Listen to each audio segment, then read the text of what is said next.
Do you ever feel like you're constantly being pulled in different directions? You're juggling all of the things. You want to find work-life balance, but you feel it's impossible?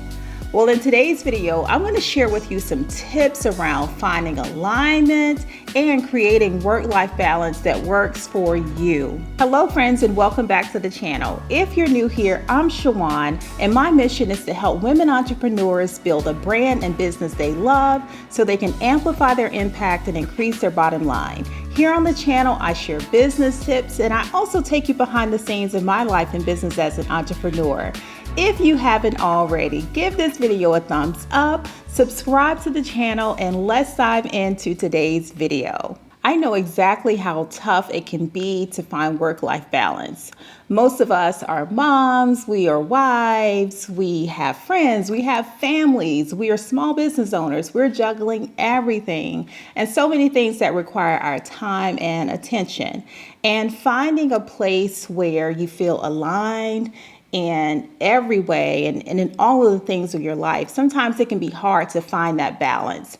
And what I want to do is walk you through some tips. I'm also going to walk you through some takeaways that I got from a book that I read last year. And I think I might need to have this be a yearly read for me because it's such an insightful book and I love the principles that it lays out. And the title of that book is Win at Work, Succeed at Life. And if you're one of my friends in real life, you have probably heard me share. I've definitely recommended this book and I can't say enough good things about it. And there have been many things that I've used over the years, but this book really resonated with me.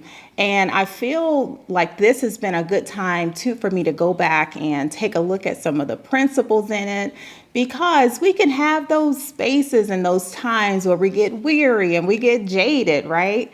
I feel most often that we start the year off strong as business owners. We're running, we're going for our goals and working towards everything. And we can start to kind of slow down a little bit, at least for myself. And this is like a season where I can feel that at times. And that's why I'm thinking like, hey, I think I may want to add this book on to like a book that I read yearly. But let's dive into some of the principles that are shared in the book. And I'm also going to blend in some of my takeaways with finding a system that works for you to create that balance and to feel aligned in every way in both your work and in your business. So let's take a look at principle number one. Principle one is work is only one of many ways to orient your life. And essentially, we want all of the domains of our life to thrive together. So those domains are spiritual domain, friends, family,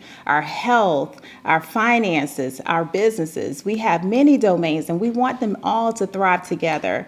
And in order to do that, you want to figure out, what does work-life balance look like for you? And what does it mean for you, right? When you look at all of the domains of your life, what do you want it to look like? And like I mentioned, it's so easy for our businesses to take up so much space. If we're not careful, if we're not like taking that time to pause and to reflect and to look at all of the domains that I mentioned, we can easily end up where our business has pushed out everything else. And I'll share with you this weekend, I'm going to put a clip in. I had a great time spending some time in one of those areas. For me, that's important, is my friend domain. And I had a brunch on Saturday with a friend. We checked out a new restaurant.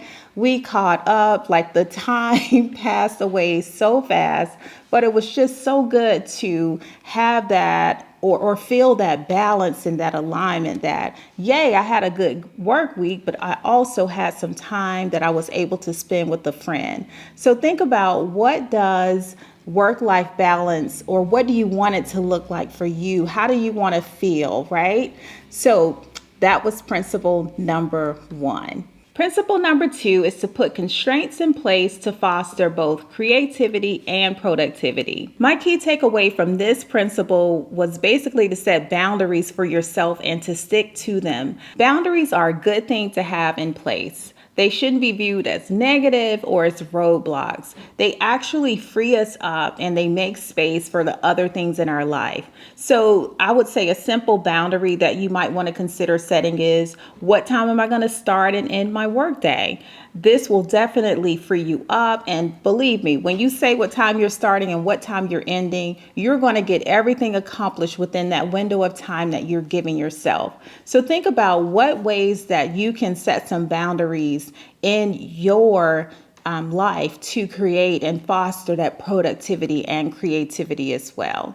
Principle number 3 is work-life balance is possible. Oh my gosh, I love this principle. And my key takeaway from this principle is that work-life balance is not about perfection.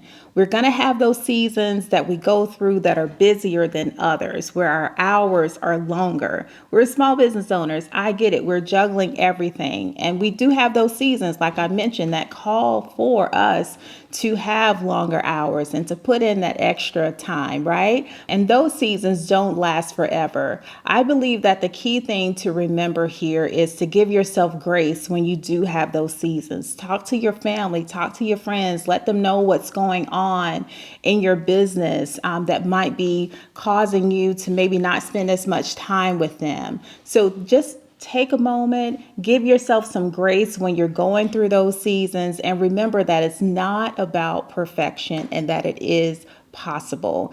I believe the possibility is in the place of feeling aligned and also having the mindset of giving yourself grace when you do have those busy seasons and knowing that they don't last forever.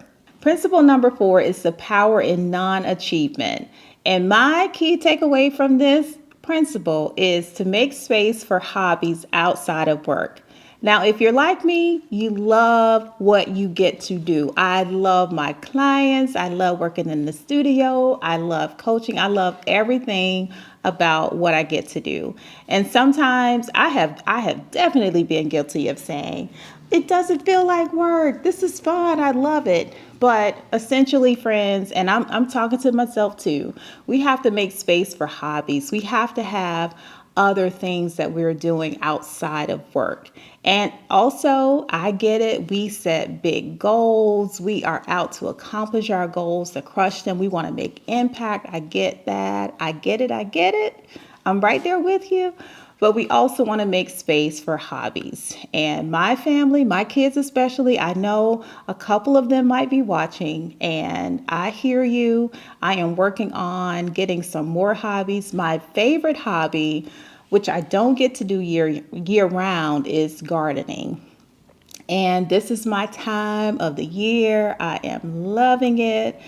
And this weekend, I'm going to throw some clips in too so that you can see what I did this weekend. I have been working on a raised garden bed for this season. I'm so excited about it. Initially, I started out with one bed that I picked up from Walmart. Because I knew I did want to make space for more hobbies. I garden, but it's typically my flowers that I've planted. I've shared about that before too. But this year I thought I would do some vegetables. So I started out with this one bed. I picked it up from Walmart. I went to a local nursery and got some vegetables. I have cucumbers and bell pepper, rosemary, cilantro, cherry tomatoes, and lettuce.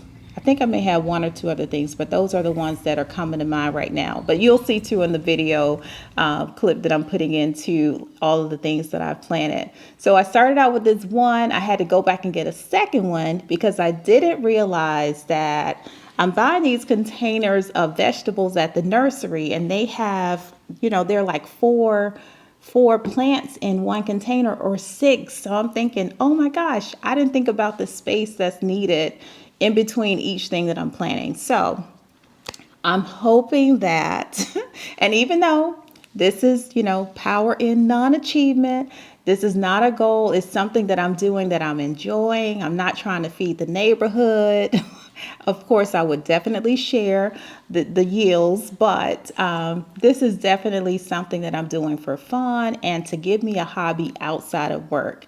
And before I had a business, I used to enjoy decorating. I still do that because we do a lot of that at the studio too, at Design Set. So that's still one of my hobbies, but something that I get to do and get to do often. And that's why I love the gardening during the summer, because I get to go out and do it on the weekends. I have more time now that I'm not photographing weddings. So I definitely need to make sure that I'm creating space for this hobby. And I have some other things that I want to do over the summer, especially because these are the warmer months for us in New England.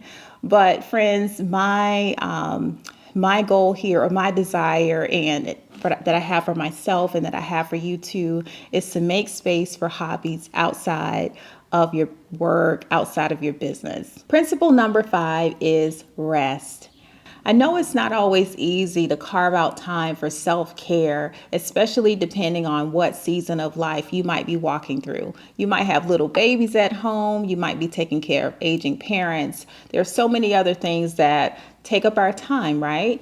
And so I get it. It's not always easy, but it's definitely important if we want to thrive, if we want to meet our goals, if we want to show up at our best for our clients that we're serving, if we want to show up at our best for our families and our friends. We want to make sure that we're taking time to rest, to recharge, to fill ourselves up so that we can pour back into the lives of others.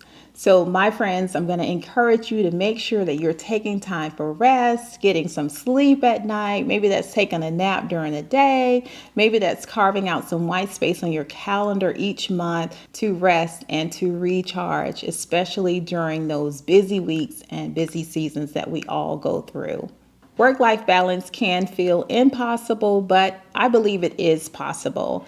And there is no one-size answer that fits all. What works for someone else might not work for you. The key is figuring out what combination of things will work to make you feel most aligned, and also always consider the season of life that you are walking through. What have you found most helpful when it comes to creating a work-life balance that works for you? Do you have a favorite hobby? Do you love gardening? Leave me a comment below. I'd love to hear from you. Thank you so much for watching, and I'll see you in the next video. Bye.